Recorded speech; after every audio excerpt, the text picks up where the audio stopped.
Gaël Philippe, je vous présente, vous êtes président de Datasulting Castelnau-le-Lez à côté de Montpellier. Vous venez de publier l'Observatoire de la maturité data des PME d'Occitanie avec Digital 113, La Mêlée et Adoc. Vous lancez d'ailleurs une deuxième édition de cet observatoire avec ces trois mêmes partenaires et la place est ouverte à d'autres partenaires, avis aux amateurs. Datasulting a cette vocation d'acculturer la data au service des PME. Emmanuel Mouton, qu'on ne présente plus. Bonjour Monsieur Mouton, vous êtes président de Digital 113, le cluster numérique d'Occitanie. Édouard Forzy, est-ce que Édouard Forzy, je le vois, il est connecté ou pas? Non, il faut qu'il… Bon, je le présente quand même. Édouard Forzy pour La Mêlée qui œuvre depuis 20 ans dans la transformation numérique et l'inclusion numérique. Il est là. Bonjour, Monsieur Forzy. La Mêlée, c'est 20 collaborateurs et 500 adhérents. Dans l'actualité de La Mêlée, vous êtes lauréat d'un appel à projet de la région Occitanie, transformation numérique et cybersécurité. Vous avez mis en place des pré-diagnostics pour des TPE-PME. Colin Lalouette, dirigeant d'Advisor. Bonjour Monsieur Lalouette, je vois son bureau mais je ne le vois pas lui. Il est peut-être là, non? Oui, il est là. Votre média est 100% dédié aux logiciels pour les professionnels. Advisor compare 10 000 logiciels répartis en 500 catégories. Emailing, envoi de SMS, facture sans TVA, CRM, etc. Votre solution donc met ces logiciels dos à dos pour permettre de choisir le meilleur, très utile pour y voir clair et très vite. Advisor, c'est 40 salariés pour un chiffre d'affaires 2020 de 2 millions d'euros. Et James Parker, enfin, bonjour Monsieur Parker, vous êtes ingénieur à Microsoft sur l'avant-vente de la plateforme de création d'applications low code, ces applications qui peuvent être créées par des personnes non techniques ou peu techniques, dont je fais partie. Bonjour à tous. Messieurs, bonjour. On a donc 45 minutes devant nous. Une question à vous cinq. Merci pour des réponses assez concises, si possible. Les dirigeants de PME se sentent un petit peu bombardés de solutions digitales, chacun vendant la sienne comme étant la meilleure, évidemment. Donc moi, je suis dirigeant de PME, je suis motivé et je veux mieux utiliser la data pour prendre des bonnes décisions. Mais comment choisir la bonne décision adaptée à mon business et quel rôle vous jouez précisément pour répondre à cette attente? Peut-être on peut commencer avec vous, Monsieur Philippe, Gaël Philippe. Allez, avec plaisir. Bonjour à tous. Alors nous, on est un cabinet de conseil, donc comme vous l'avez dit, basé à Castelnau. Et notre vocation, c'est d'accompagner la performance. Et je parle de performance et je rejoins Frédéric Cavazza sur le sujet. La performance des PME et des ETI à l'aide d'une exploitation efficace et innovante des données. Et comment on s'y prend? C'est un petit peu la question par où commencer, sur laquelle on commence à se positionner en allant chercher le poil à gratter dans les entreprises et les problématiques que rencontrent les entrepreneurs en disant voilà, maintenant comment la donnée peut permettre de répondre à ces questions que vous vous posez au quotidien dans votre business et qui pourraient être des accélérateurs vous permettant de vous différencier de la concurrence ou simplement de dégager de la valeur dans le cadre des différents métiers de l'entreprise. Emmanuel Mouton, comment aider à y voir clair face au maquis un peu des prestataires et en quoi Digital 113 peut aider à y répondre?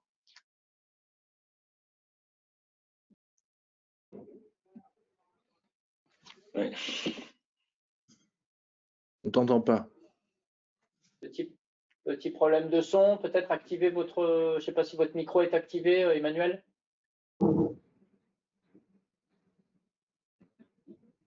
Et activé ou écoutez, pendant que vous réglez ce problème, je propose qu'on écoute. Vous m'entendez là? Voilà, c'est toujours comme ça que ça se passe. Là, c'est bon. C'est récupéré. Voilà. Très bien. On vous écoute. Oui, c'est justement pourquoi le cluster a été créé par des entrepreneurs du numérique. C'est justement pour arriver à clarifier, à cartographier, à montrer les excellences de l'Occitanie et maintenant d'accompagner ces entreprises utilisatrices du numérique à y comprendre un peu, parce que le numérique existe depuis un bon moment. On évangélise depuis un certain temps la transformation numérique. Et maintenant, tout le monde se rend compte que oui, il y a beaucoup de solutions, il y a beaucoup de complexité dans le numérique entre l'hébergement, les éditeurs, ceux qui font du sur-mesure, ceux qui font de la façon, les consultants. Et donc, on comprend que pour un entrepreneur qui ne connaît pas en numérique, c'est compliqué. Alors, c'est compliqué déjà d'une part parce qu'il faut qu'il sache ce qu'il cherche. Donc, tout à l'heure, on a entendu beaucoup parler du fait d'arriver à bien identifier ce qu'on appelle les pain points, hein, les points de douleur, les enjeux auxquels il doit répondre. Déjà, il faut qu'il sache finalement son point de douleur, parce qu'une entreprise du numérique a beau avoir les meilleures solutions, c'est qu'un outil. C'est un outil qui va répondre à ces enjeux. Mais si l'enjeu n'est pas bien identifié au départ, on va avoir un peu du mal. Donc, c'est pour ça qu'il y a beaucoup de conseils qui peuvent être, c'est ce que je préconise déjà aux chefs d'entreprise de l'industrie traditionnelle, c'est d'arriver à se faire accompagner sur bien identifier ces enjeux pour arriver à choisir les bonnes solutions. Et donc le cluster, on a essayé de mettre en œuvre des actions justement avec les filières. Donc là aussi, on ne peut pas répondre d'une manière générale à ce type de questions, puisque chaque entreprise est spécifique et particulière à son process, à son métier, à ses clients, à ses utilisateurs qui ont une maturité différente vis-à-vis du numérique. Et pour ça, il faut beaucoup d'écoute. Et donc c'est là où aussi, c'est le message qu'on fait passer à nos entrepreneurs du numérique, c'est écouter vos clients. Écouter ce qu'ils ont besoin, et pas leur proposer des solutions qui sont au-delà de leurs besoins stricts et nécessaires. Et donc, on a enclenché, mais je reviendrai un peu après, toute une démarche d'être sur justement ces phases-là entre l'identification du besoin, les solutions et les réponses. Parfait. Colin Lalouette, comment aider à… Bonjour, comment aider à… Comment faire pour y voir clair un peu, pour choisir les bonnes solutions. Voilà. Bon, bonjour à tous, désolé pour le petit loupé. J'imagine que si vous ne dites rien, ça veut dire que vous m'entendez bien. Parfait. Très, très bonne question. Du coup, Hubert, effectivement, comment choisir à un moment donné une solution logicielle? Effectivement, Advisor en a fait sa spécialité, puisque moi-même, j'ai du monde à la base du conseil en logiciel et j'ai voulu prodiguer cette manière de faire au plus grand nombre avec Advisor. Et aujourd'hui, du coup, les bonnes questions à se poser, c'est toujours les mêmes. Hein. Vous connaissez la règle qu'on appelle les 5 W, why, when, what, when et how. Il faut se poser ces 5 questions. Déjà, si on veut choisir à un moment donné un logiciel, il faut dire pourquoi on a besoin d'un logiciel. Quel est vraiment le bénéfice attendu? Quel est le problème à résoudre? Donc, revenir sur la base d'une certaine manière, le pourquoi. Et ensuite, le quoi, c'est quel est le gain qu'on va vouloir estimer obtenir à un moment donné. Pourquoi on fait ça? Derrière le dernier sujet, bien entendu, c'est quelle est la deadline? Est-ce que c'est urgent? Est-ce que c'est pas urgent? Il faut pouvoir anticiper parce qu'on a des besoins qui sont sur le court terme, mais il faut aussi imaginer que ce logiciel, on va le garder quelques années avec soi. Donc, voir les différentes steps à moyen et à long terme pour pouvoir du coup se décider intelligemment. Sachant que derrière, il faut mettre aussi toutes les parties prenantes, c'est-à-dire qu'il ne faut surtout pas que ce soit une décision qui soit purement top-down, qui vienne de la direction. Il faut que la direction insuffle à un moment donné une vision, mais qu'elle puisse la partager, que derrière, elle soit appropriée et adaptée. Effectivement, il y avait M. Casawa avant qui disait que c'était beaucoup plus simple aujourd'hui l'adoption parce qu'on est en une digitalisation en marche forcée. Donc, dès lors, on a de moins en moins le choix. Néanmoins, si on veut que les usages soient ceux à laquelle la direction souhaite qu'on aille, il faut derrière quand même partager, communiquer intelligemment par rapport à tout ça. D'accord. Édouard Forzy pour la mêlée. Bonjour, merci. Bon. Oui, pour compléter, parce que déjà pas mal de choses qui ont été dites, oui, on est, alors au-delà du volet technique, c'est un volet humain, donc il faut que de tous les collaborateurs de l'entreprise ça confirme ce qu'on vient de dire, soit bien en phase avec les évolutions qu'on leur demande, hein. Parfois, dans des entreprises plus traditionnelles, on peut être soit ne pas comprendre vraiment l'intérêt, soit parfois même être réfractaire à de nouvelles technologies, de nouvelles façons de travailler. Voilà.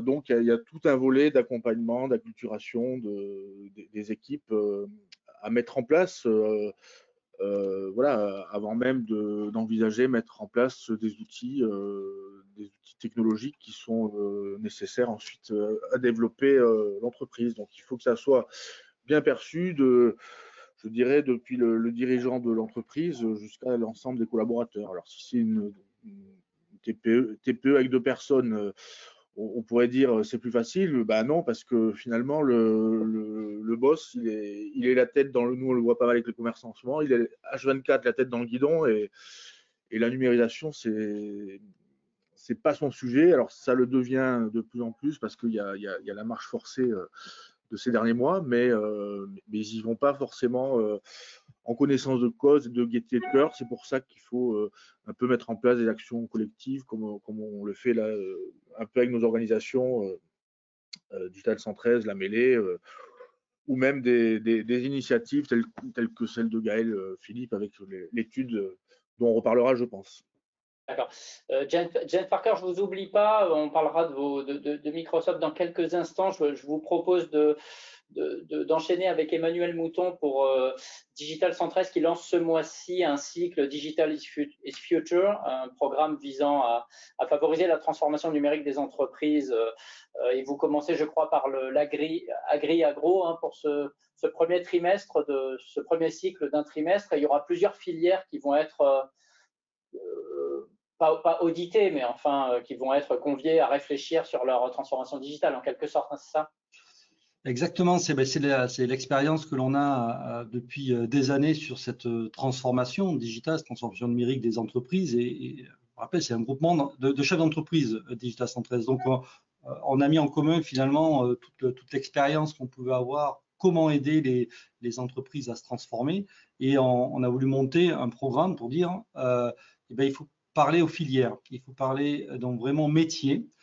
Écouter le métier et en passant par des différentes phases. Donc, c'est pour ça qu'on a prévu quelque chose sur 3 mois, un temps un peu plus long, parce que c'est des événements comme le fait Ad-Hoc aujourd'hui est excellent. C'est bien, ça permet de rendre concret et de faire prendre conscience aux chefs d'entreprise que c'est stratégique pour eux de se transformer. Mais nous, notre rôle est de compléter cette action-là par des programmes concrets sur un plus long terme. Donc, une première phase, c'est déjà avec les filières, avec les groupements de métiers, d'analyser leurs besoins. Donc, c'est eux qui vont parler. Ils vont dire comment je perçois le numérique, quels sont mes enjeux, quelles sont les problématiques auxquelles je suis confronté. Et ensuite, ce sont nos membres et notre écosystème qui vont montrer un peu ce qui se fait dans cette filière-là, dans ces métiers-là, qu'est-ce que le numérique a apporté, a transformé. Et c'est intéressant pour ces utilisateurs parce qu'ils peuvent se rendre compte qu'ils ne sont pas seuls sur cette problématique, qu'ils voient que leurs confrères du même métier, qui parlent le même vocabulaire qu'eux, qui ont les mêmes problématiques qu'eux, ont passé le pas et ont utilisé des outils. Et c'est très important le mimétisme donc, par rapport aux utilisateurs, ils sont plus en confiance. Et derrière, donc, on a toute une phase, donc pendant 3 mois, où ensuite il y a des liens donc, technologiques ou des business entre les filières métiers et les acteurs donc, du numérique. C'est tout un accompagnement où 3 mois, c'est long et c'est pas long pour se transformer. Mais ça permet d'initier les choses, en fait. C'est d'avoir un vocabulaire commun, d'avoir des échanges de ce qui se fait, etc. Donc, on a commencé sur cette première phase avec des partenaires autour donc, de l'agriculture et de l'agroalimentaire, oui, donc agri-agro. Je dis toujours le diminutif, donc on ne sait même plus après les noms entiers. Donc agri-agro, où on est une région quand même qui utilise beaucoup. Et ensuite, on va commencer sur aussi le bâtiment, Donc, première étape suivante, ça va être avec le monde du bâtiment qui doit se transformer. On a eu un très beau témoignage tout à l'heure donc dans la plomberie. Là-dessus, il faut se transformer. Comment les bâtiments, comment ils sont rendus connectés, comment on utilise la donnée dans le bâtiment, qu'est-ce que ça va avoir un impact au niveau de donc, tous les corps de métier, que ce soit de l'architecte, de l'artisan au promoteur immobilier. Ensuite, on va être sur la santé.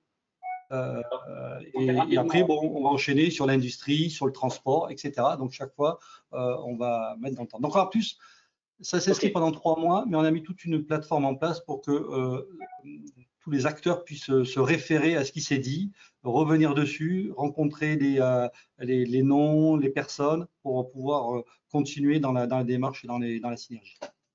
Ok, suite à l'étude sur la maturité data des PME d'Occitanie, donc là c'était Datasulting en lien avec aussi la mêlée et Digital 113 et Ad-Hoc.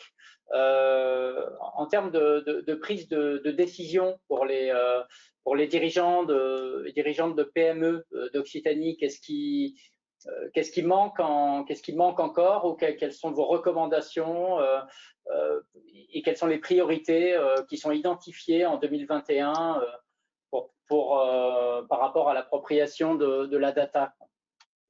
Peut-être commencer par intervenir. Voilà, c'est ça. Non, je suis là, je suis de l'autre côté. En fait, simplement, je vais revenir sur les freins qui ont été évoqués, puisqu'en fait, l'objectif de cette enquête, c'était déjà de prendre un petit peu la température. On n'a pas de chiffres en Occitanie sur cette culture de la donnée en entreprise. Et surtout, est-ce qu'il y en a une? Parce qu'il y a des entreprises où il n'y a pas du tout de culture de la data. Et tout à l'heure, on l'évoquait, la data, c'est déjà un mot abstrait. Qu'est-ce que c'est la data? C'est déjà de l'information. Et donc ça, on a été chercher ces éléments. On a eu quelques chiffres intéressants. Alors, on a vu dans ces retours, on a eu 170 entreprises qui ont répondu. 92% nous ont dit qu'ils étaient convaincus que les données qu'ils avaient dans leurs entreprises pouvaient permettre de générer de la performance. Mais voilà, en contrepartie, il y a encore beaucoup de freins qui existent. Et dans les principaux freins, on a forcément le manque de temps et de priorité dans les actions qui peuvent être menées. Donc, au final, ce sujet de mettre la donnée au profit de l'entreprise n'est pas forcément perçu comme quelque chose de prioritaire face aux enjeux qui sont: je dois acquérir de nouveaux clients, je dois fidéliser, je dois améliorer ma connaissance pour améliorer la satisfaction. Donc, ils sont surtout des enjeux business. Ensuite, on a aussi des problématiques de financement. Ça paraît être une montagne insurmontable, alors que des financements, il en existe. Et là, je laisserai mes collègues en parler peut-être un peu plus, du moins pour la région. Et puis, il y a aussi encore des freins sur le manque de compétences et de connaissances de ces sujets data en interne dans l'entreprise. Et donc, il y a un vrai sujet d'acculturation et de montée en compétences des collaborateurs de l'entreprise sur ces sujets. Donc là, j'ai plus évoqué l'état des lieux. En termes de solutions, nous, on a une démarche qui est d'accompagnement, donc on a des réponses par où commencer, donc le côté stratégique. Après, je laisserai peut-être Emmanuel et Edouard se positionner sur ces thématiques-là aussi. Peut-être parce qu'après, c'est vrai que Digital 113 et la mêlée vont aussi intervenir tout à l'heure en début d'après-midi aussi sur l'accompagnement. Là, c'est vraiment sur la prise de décision, enfin en quoi la data peut aider aussi à la prise de décision des dirigeants. Je reste avec vous, Gaël Philippe. Vous avez quelques exemples dans les entreprises que vous accompagnez, des exemples concrets où la data aide à la prise de décision? Je crois qu'il y en a que vous pouvez citer. On a échangé un peu avant pour savoir. Ou alors sinon, vous ne citez pas les noms des entreprises, mais vous décrivez la situation. Non, mais après, vous voyez, avant-après, qu'on voit ce que ça a changé, quoi. C'est intéressant, ça. Je vais juste revenir alors je vais faire un peu de storytelling, mais pour revenir sur les entrepreneurs que je rencontre au quotidien, parce que je fais partie de différentes associations, dont Digital 113 et la mêlée, mais également le CJD, qui est une association d'entrepreneurs agiles et qui ont une réflexion avec les parties prenantes. Donc, le terme de partie prenante, il est aussi important dans notre métier. Comment impliquer tous les acteurs, qu'ils soient dans l'entreprise ou à l'extérieur de l'entreprise. Et les chefs d'entreprise qu'on rencontre, quels que soient les métiers, donc je vais en citer 2 ou 3, mais on part toujours du même constat. C'est: j'ai une problématique ou 2 problématiques qui freinent mon développement, où j'ai besoin d'accélérer, je suis coincé aujourd'hui, je suis à une étape où je me rends compte que je n'ai pas assez de compétences internes, ou alors que je n'ai pas les moyens d'avancer dans ma stratégie d'entreprise. Et j'ai l'intuition que la donnée peut être un moyen pour m'aider à accélérer, pour m'aider à me différencier et donc m'aider à être à être plus performants.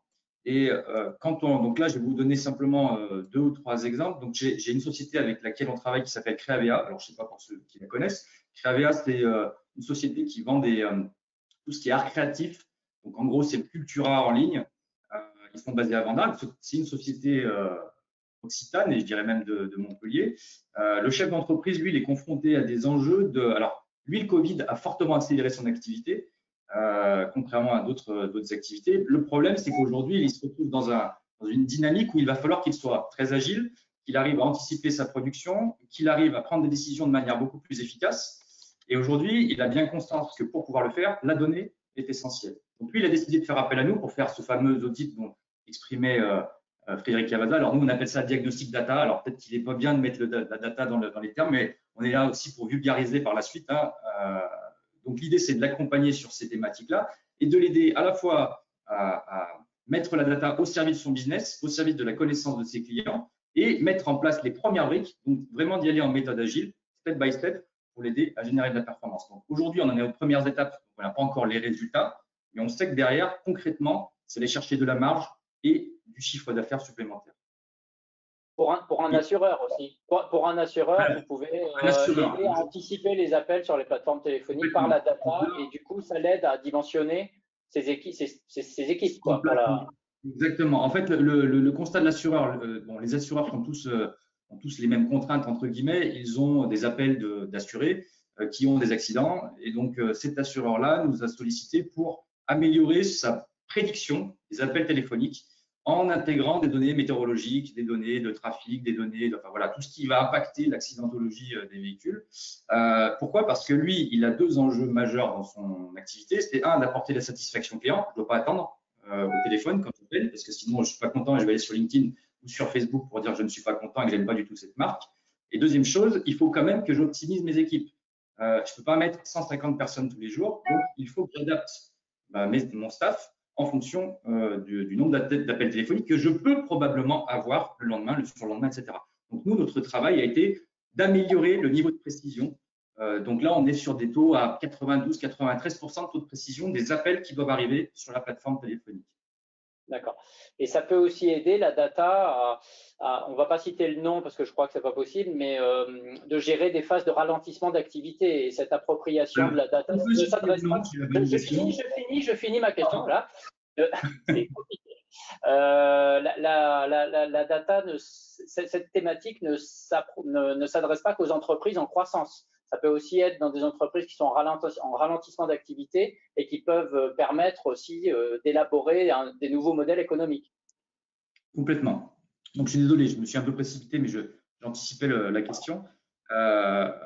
Donc, effectivement, on travaille en ce moment avec une société qui s'appelle Captels, donc Étienne Léa qui en est le dirigeant et qui est aussi à lui-même, donc la filière de la métallurgie et de l'industrie, et également l'association Leader Occitanie. Et donc, lui, ses enjeux, il est dans un métier qui est en train d'évoluer fortement, où il a il a un métier industriel et il fait des capteurs pour peser des camions, des avions. Enfin, voilà, il fait vraiment un métier de précision, de la métrologie, pour ceux qui connaissent le terme.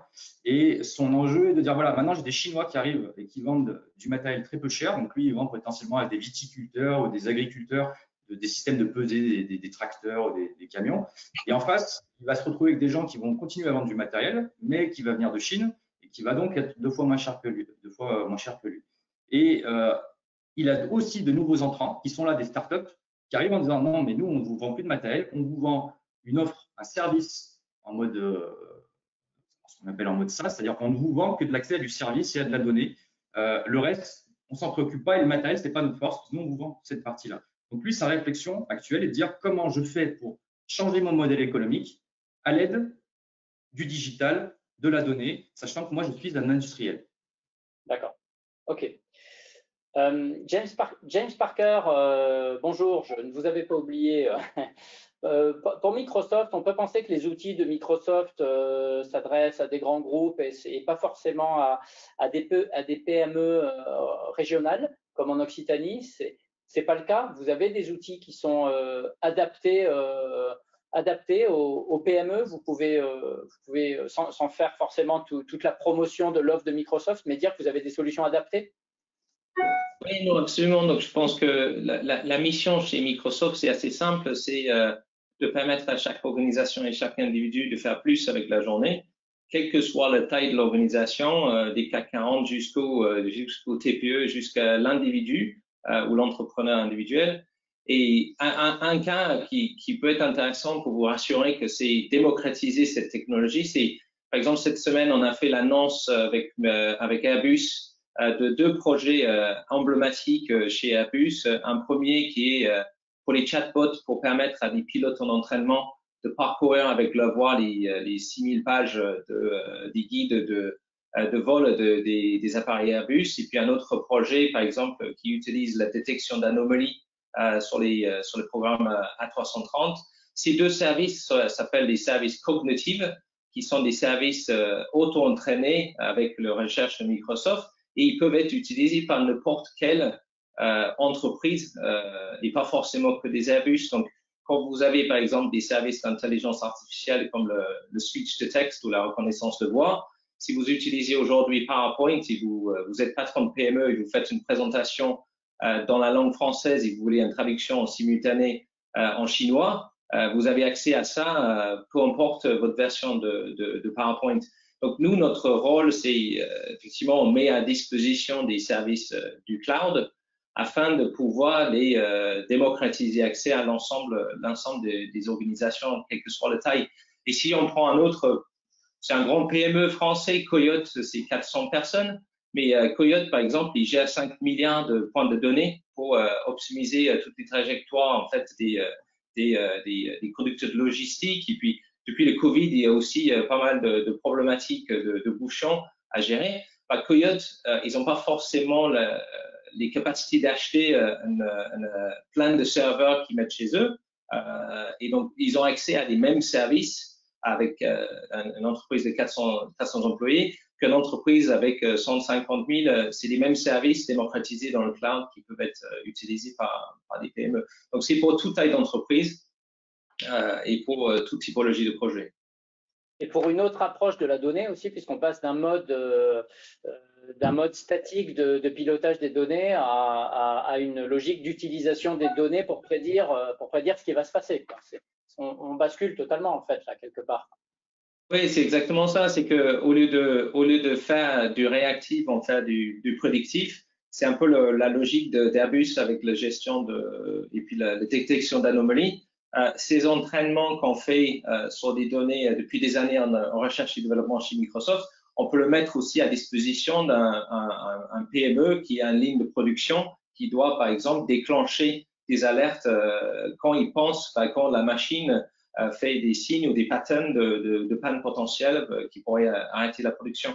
Donc, l'idée, c'est qu'on fait de plus en plus de projets, en fait, où on va essayer de créer des modèles qu'on peut ensuite mettre à disposition de l'ensemble de nos clients. Et par exemple, la détection d'anomalies, c'est un service qu'on a lancé il y a 6 mois parce que c'est un service qui peut permettre à n'importe quelle ligne de production d'utiliser l'intelligence de la donnée pour pouvoir passer à un mode plus prédictif, plus réactif, par exemple, sur la panne d'une machine dans une usine. Et c'est devenu de plus en plus vital pour une économie rapide, caractérisée de plus en plus par la rapidité. C'est devenu de plus en plus vital pour les entreprises d'avoir des données en temps réel et pas seulement 2 ou 3 fois par an, comme c'était un peu le cas parfois avant. Je pense que un des exemples très récents, c'est le Covid, la gestion des masques, des distributions de masques sur le territoire français. On a été contacté, par exemple, au mois d'avril par le ministère de la Santé et le RSA, qui est le central d'achat des hôpitaux de France. Ils ont dit on a globalement 6 semaines pour monter une plateforme de distribution de masques auprès des 40 000 établissements français de santé. Et on a globalement 6 semaines pour délivrer le projet qui nécessite une vue sur la logistique en temps réel, qui nécessite une vue sur l'ensemble des livraisons des points finaux. Et on n'est plus du tout dans une optique de faire des projets sur 6-9 mois. Et particulièrement depuis le Covid, on est en train de livrer des projets en 4 à 6 semaines avec des compétences aussi qui ne sont pas que des compétences développeurs. Quand vous regardez les 660 millions de profils LinkedIn, par exemple, il n'y a que 8% de personnes qui ont des profils informatiques. Qui on regarde des développeurs, il y en a encore moins. Donc, on est obligé j'aime pas le terme parce qu'il n'y a pas vraiment un mot français, empower, c'est qu'on est obligé de démocratiser l'accès à cette technologie afin que chacun puisse contribuer à cette transformation et cette utilisation. Et puis après, avec une problématique d'aller très rapidement sur les livraisons de projets. Édouard Forzy, une réaction là-dessus? Je vous voyais opiner du chef. Oui, oui, c'est un vaste chantier. Je pense que l'intérêt là de ce que vient de dire Monsieur Parker, c'est que on a besoin, en fait, la digitalisation, c'est un ensemble d'outils qui doivent être interconnectés et pas une accumulation d'outils qui n'ont pas de lien entre eux. Hein. On le voit souvent dans des PME, on a un logiciel d'un côté, une application de l'autre, un système d'exploitation de l'autre, et au final, tout ça ne fonctionne pas ensemble, donc très très difficile derrière d'exploiter toute la donnée. Donc c'est le rôle des entreprises du numérique et des experts de mettre un peu d'ordre dans tout ça et d'aider et d'accompagner les PME dans cette construction du système d'information voilà, qui va sur la collecte de données, les échanges internes, externes, la compta, etc. Voilà. Et on peut penser que la data peut être présentée, on peut avoir une vision austère de la donnée, une représentation mentale, je veux dire, hein, en genre, on est tous un peu traumatisés par les gros tableaux, Excel et compagnie. Comment rendre la data, en effet, peut-être un peu plus ludique, avec des smileys, des petites notifications, ça peut sembler des gadgets, mais finalement, c'est pas tellement c'est pas si anecdotique que ça. Colin Lalouette, peut-être, je ne sais pas ce que vous en pensez de ce sujet. Tout à fait. Effectivement, si on se repositionne bien sur la question initiale qui est comment intégrer la data dans les processus de décision, je pense qu'il y a trois niveaux. Il y a effectivement le niveau qui est lié au tableau de bord. En fait, c'est des sujets qui sont très, très simples. Finalement, c'est comment aller récupérer de la donnée, justement, dans ces tableurs Excel, qui ne sont pas forcément agréables toujours à regarder, ou comment aller récupérer de la donnée directement à un moment donné dans les systèmes d'information, dans des serveurs là où c'est pertinent, pour qu'au final, on ait juste un affichage intelligent, agréable, avec des smileys, ou pourquoi pas, si on met un petit peu de ce qu'on appelle de la data visualisation, de la visualisation de données, une évolution en temps réel qui va permettre tout simplement de prendre des décisions plus facilement, parce que quand on visualise les courbes qui montent, qui descendent, qui vont faire à un moment donné des intersections, dès lors, cognitivement, on va pouvoir beaucoup plus représenter le business qu'il y a derrière. Donc, alors, mettre des smileys ou mettre voilà, quoi que ce soit, effectivement, dès lors où ça interpelle, dès lors où ça crée de l'interaction avec le décideur, mais aussi avec le décideur, avec les personnes qui l'entourent, c'est parfaitement opportun. Il y a un deuxième niveau. Ça, j'ai envie de dire, ce premier niveau, en fait, il est vraiment à la portée de tous. Hein. Toute TPE aujourd'hui pourrait très facilement, dès lors où elle a un petit peu de données à les récupérer, utiliser les tableaux de bord. Il y a un deuxième niveau qui est beaucoup plus pointu, un niveau d'excellence que présentait du coup Monsieur Parker, hein, sur la partie qui est plutôt celle de Microsoft, qui est de la BI, l'intelligence décisionnelle, de l'information décisionnelle, qui va permettre effectivement de croiser cette fois-ci plusieurs sources de données intelligemment pour permettre d'avoir des corrélations et pourquoi pas aussi de faire du forecasting, donc de la prédiction tout simplement de ce qui va se passer par la suite. Donc là, je ne m'aborderai pas trop sur ce sujet parce que ce n'est pas tant moi ici l'expert là-dessus, quand bien même on en utilise un petit peu nous aussi. Et le troisième volet, c'est celui du coup que M. Forzy a commencé un petit peu à présenter, qu'il a aussi pour le coup et pour moi à la portée de toute TPE qui se respecte pour quelques dizaines d'euros par mois. C'est tout simplement la donnée qui va se transporter facilement, naturellement, d'une application à une autre. Aujourd'hui, si on utilise des logiciels en ligne, des logiciels SaaS, on peut se rendre compte que les solutions qui marchent le mieux aujourd'hui, c'est celles qui sont le plus interopérables. Donc, voilà, sans citer de marque spécialement, il y en a qui en ont fait du coup leur spécialité, typiquement Aircall, qui est une solution de VoIP. Donc, VoIP, c'est tout simplement du téléphone directement qui va passer par le câble plutôt que passer par les réseaux classiques des antennes et satellitaires. Donc, typiquement, Aircall, c'est un système comme un autre qui permet de tout simplement appeler par son téléphone, par son ordinateur, rien de neuf. Par contre, du coup, ils ont mis la possibilité de pouvoir brancher une solution comme Dynamics, typiquement de chez Microsoft, une solution comme Salesforce, voilà, qui est concurrente, voire du coup les CRM, qui vont permettre de bien intégrer ces appels directement dans le CRM, qui vont permettre avec d'autres solutions de pouvoir tout simplement échanger pour que tout ça, ça soit naturel en fait. Et il n'y a pas besoin de développeurs informatiques pour tout simplement, parce que ça se fait avec quelques boutons et quelques abonnements. Et ça, une fois de plus, c'est vraiment à la portée des TPE pour quelques dizaines d'euros par mois. On peut se retrouver très facilement avec des solutions qui sont implémentées chez soi, fonctionnelles, très intuitives pour faire en sorte que les collaborateurs l'adoptent le plus rapidement possible.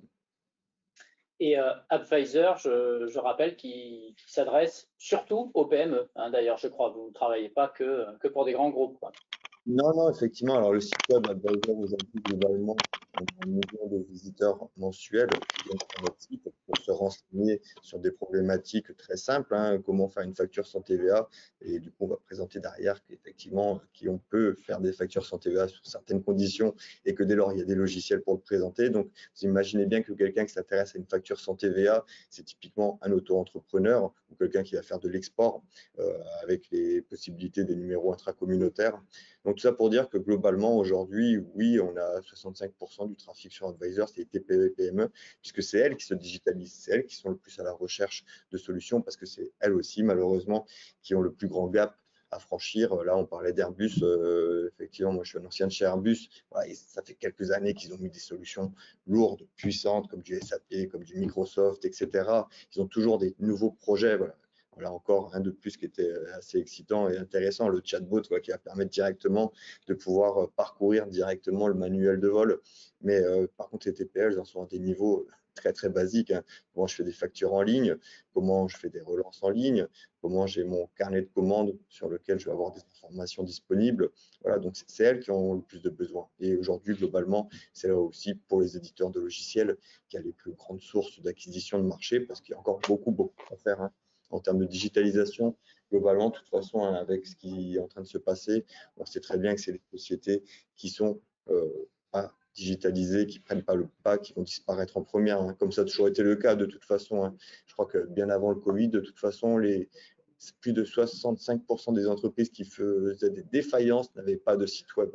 Donc, c'est une marche forcée, comme on le disait, mais c'est aussi le sens de l'histoire.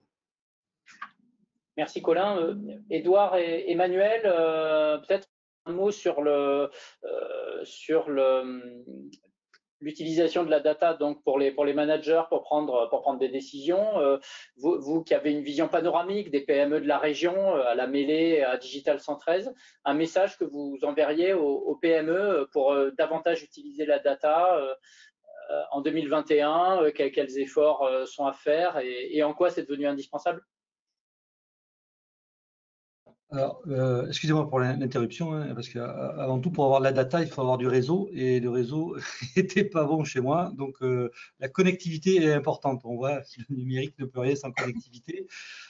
Justement, c'est la data permet de rester connecté à son environnement, à ses clients, parce je parlais d'un domaine après que je connais un peu, qui est les objets connectés, qui remontent beaucoup de data, et souvent les utilisateurs ont besoin de savoir quelles sont les données qui sont pertinentes. Parce qu'en fait, on parle souvent de données, mais c'est la transformation de la donnée et l'aide à la décision.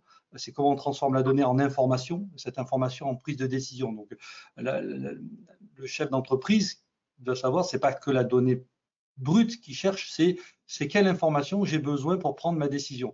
Après, je rebondirai sur ce qu'a dit Colin sur les interfaces.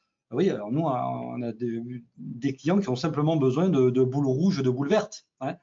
C'est bien, c'est pas bien, c'est pas une donnée, c'est de la data, mais c'est une data simple, rapide, par rapport à l'opérationnel donc des entreprises des filières traditionnelles. Et la data, elle est essentielle. Alors, s'il y en a qui se posent encore la question de pourquoi est-ce que c'est pertinent d'aller chercher de la donnée, tout se fait avec de la connaissance. Si on n'a pas de connaissance, on ne peut pas analyser et on ne peut pas prendre de décision. Et un chef d'entreprise se doit d'être dans le prédictif, dans l'anticipation. Et l'anticipation se fait par de l'information. On voit, moi je travaille beaucoup sur les objets connectés, et si on n'avait pas eu de données dans des océans qui remontent de bouées en mer sur la qualité de l'eau et les températures, on n'aurait jamais su qu'il y avait une modification du Gulf Stream qui se passait, et donc un réchauffement climatique au niveau de la planète. Donc on voit bien que c'est la donnée qui fait qu'on prend des décisions au niveau mondial maintenant. Donc pour l'entreprise, c'est la même chose. Il faut arriver à mesurer ses clients, ses objets, ses partenaires pour pouvoir prendre des décisions. Donc, alors après, attention, il faut la plus dure décision qu'un chef d'entreprise doit faire, c'est quelle est la bonne information à avoir. Voilà, c'est la question qui doit se poser. Qu'est-ce qui est pertinent pour moi? Super. Et une conclusion, une analyse complémentaire en conclusion, Monsieur Forzy? Oui, la donnée, bon, je confirme ce que vient de dire Emmanuel, c'est important pour tout type d'entreprise, hein, avec des thématiques différentes en fonction du domaine d'activité, de la filière ou de ce qu'on veut en faire. Est-ce que c'est pour trouver de nouveaux clients, pour comprendre son client, pour comprendre l'évolution du client? Tout à l'heure, je crois qu'on a parlé du tourisme. Effectivement, peut-être que les acteurs du tourisme en Occitanie auraient besoin de plus de données. Et puis, alors, la donnée, c'est personnel à l'entreprise, mais c'est aussi, dans certains cas, un bien commun. Donc, on parle beaucoup d'open data. Et je pense qu'il y a aussi un certain nombre de choses qui sont à mettre en place avec des collectivités, des grandes entreprises, etc., qui peuvent ouvrir et partager une partie de leurs données de manière à faire grandir un écosystème. Voilà, si on reste sur le tourisme, tous les acteurs du tourisme dans une région auraient besoin de plus de données plus fines parce que leurs clients évoluent, parce que les modes de consommation évoluent. Et je ne parle même pas du Covid. Voilà. Mais ça, seuls, chacun dans leur coin, ils auront du mal à avoir cette vision globale. Donc, il y a beaucoup de choses à faire dans cette mutualisation. Voilà. Super. Merci, Monsieur Forzy. Merci à vous tous. Une question complémentaire de la salle, j'allais dire. Moi, je dis de la salle parce que, bon, voilà, de Tiffen qui rapporte la question. Nous parlons beaucoup d'outils opérationnels, mais la transformation digitale doit-elle obligatoirement venir de la vision de la direction ou à l'inverse être impulsée par nos équipes, par les équipes? Moi, si je peux me permettre d'avoir un commentaire là-dessus, on a GT Logistics qui est un ETI. C'est intéressant ce qu'ils ont fait, c'est qu'ils ont sondé leurs employés pour savoir quelles étaient les problématiques opérationnelles dans l'entreprise. Ils ont fait une campagne d'idéation interne. Ils ont trouvé des cas d'usage, par exemple, d'optimisation dans la chaîne d'approvisionnement, sur la logistique, et puis après sur tout ce qui est automatisation des commandes clients.